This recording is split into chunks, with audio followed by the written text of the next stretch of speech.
Surendra, since we are talking so much about control of diabetes, Yeah.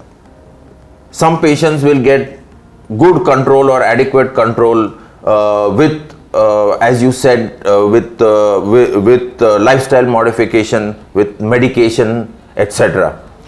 But for those who don't get adequate control, we are calling them poorly controlled or uncontrolled diabetics.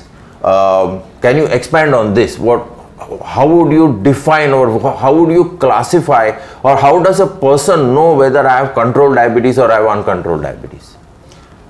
So when a person is doing everything right, that is, they're following a certain sort of diet that's healthy for diabetics, they are doing a certain amount of exercise regularly, they are controlling stress, which is another factor for increase of blood sugars and diabetes, and they're following the physician's advice with medication. In spite of doing all this, if their sugars still go on fluctuating, if their HbA1c, which is the test which shows the 3-month average and the control of sugars, if this is more than 7, or at times if HbA1c is all right, but they have high fluctuations, and some people who go onto insulin for treatment, they even get low sugars, hypoglycemia as we term it. So when any of these things are happening, or their sugars seem to be under control, but some of the complications are starting, like if there is leakage of protein in urine, that means the kidneys are getting affected.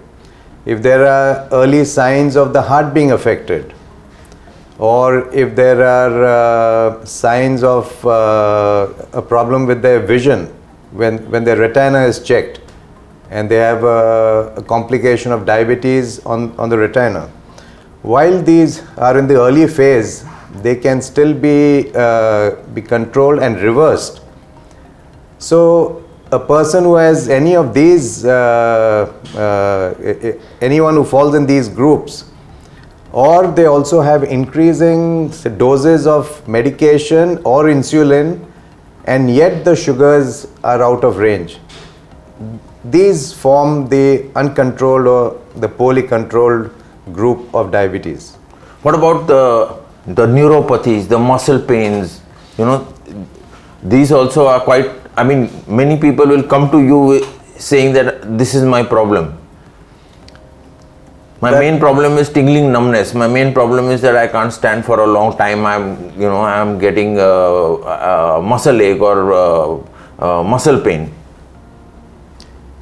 So some of the common issues which people would explain that they are suffering from is tiredness, lethargy, exhaustion. That is one.